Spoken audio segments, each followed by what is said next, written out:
2020-এ corona চলে আসে, তখন আমরা শুরু করি। আমার 3 বান্ধবী মিলে আমরা এরকম গিয়ে কালেক্ট করি, প্রোডাক্ট করে। অল্প পরিসরেই ছিল, অনলাইন বেসড ছিল। তো তখন থেকেই 2021 থেকে বলা যায়, 2021 থেকে আমাদের জার্নিটা শুরু হয়। এখন তো 25 পর্যন্ত এসে ভালোই রিচ পাচ্ছি, এবং কাজ করলে দেখা যাচ্ছে যে এখানে অনেক বেশি ফিউচারও আছে বা কাজের মূল্যায়ন পাওয়া যায়। আমাদের এখানে জামদানি রিলেটেড সব কিছুই, যেমন Jamdani 3 piece, Jamdani sari, half silk, cotton, Jamdani Punjabi, এগুলো পাওয়া যাচ্ছে। মেলায় তো এসে ভাবিনি, এটা আমাদের প্রথম মেলা, তো এত সাড়া পাবো ভাবিনি।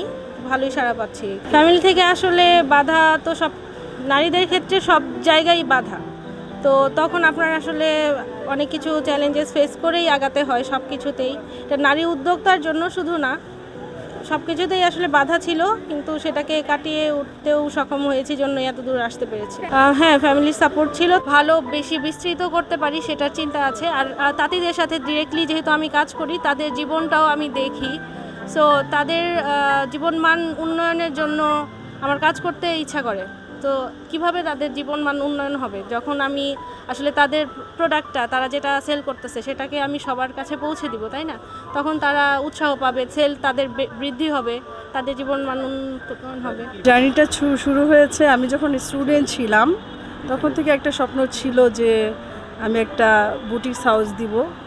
তো ওইখান থেকে প্রথমে ফার্স্টের দিকে আমি হ্যান্ডিক্রাফ্টের কিছু করি, তারপরে হচ্ছে আস্তে আস্তে নিজে কিছু প্রোডাকশন করি, বাইরে থেকে কিছু নিয়ে আসি।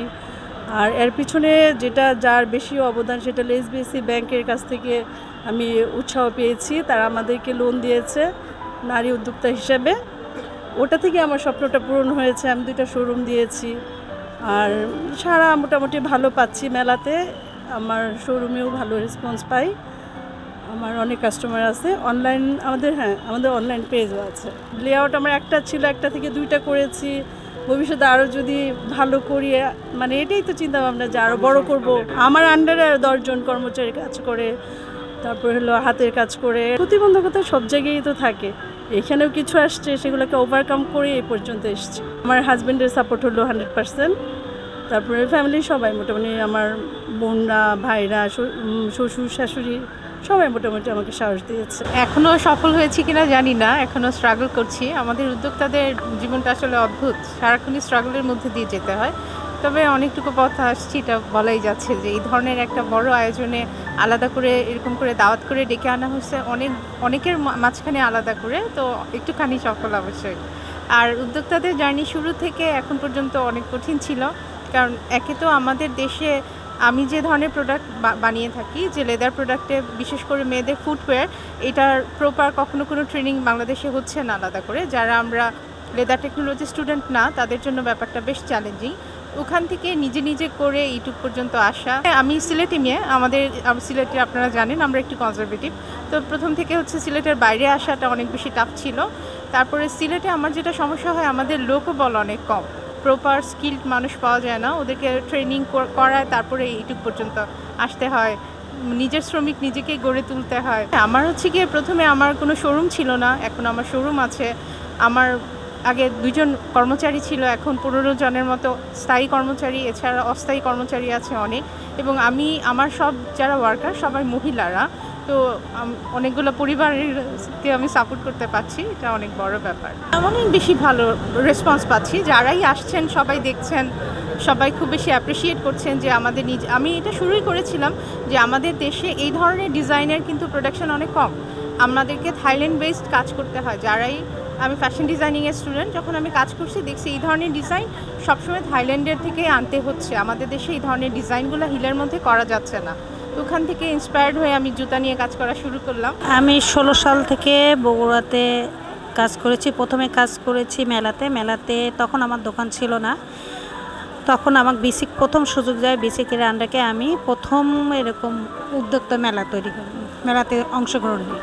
তখন এখান থেকে আস্তে আস্তে যখন সাড়া পাই, তখন আমি দোকান নিলাম। এই পর্যায়ে আমার এখন বগুড়া শহরে আমার 3টা শোরুম।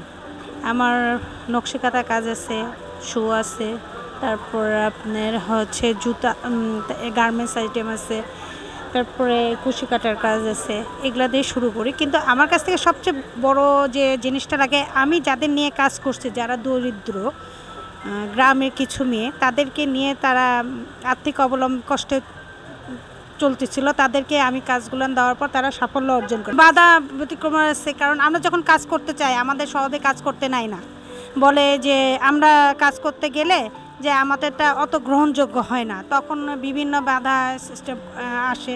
যেমন সাবেন দিক থেকে বলে যে না, বের হওয়া যাবে না, বাইরে গেলে অনেক লোক বলে যে না, মেয়েরা আগাতে পারবে না, তাদেরকে ঠিকমতো কাজ দেওয়া, আমাদের কাজ দেখে দূরে সরে যায়। কিন্তু এখন আমরা অনেক দূর এগুলোকে অতিক্রম করে এগিয়ে চলে আসছি। নিজের স্বপ্নকে বাস্তবায়ন করতে নারীরা এখন আর পিছিয়ে নেই। উদ্যোক্তা হয়ে বদলে দিচ্ছেন নিজের ভাগ্য, সমাজ এবং দেশের চেহারা। এমন এই সফলতার গল্পগুলো অনুপ্রেরণা হয়ে উঠুক আগামী প্রজন্মের নারীদের জন্য। তানজু হাবিবা, দৈনিক নিরপেক্ষ, ঢাকা।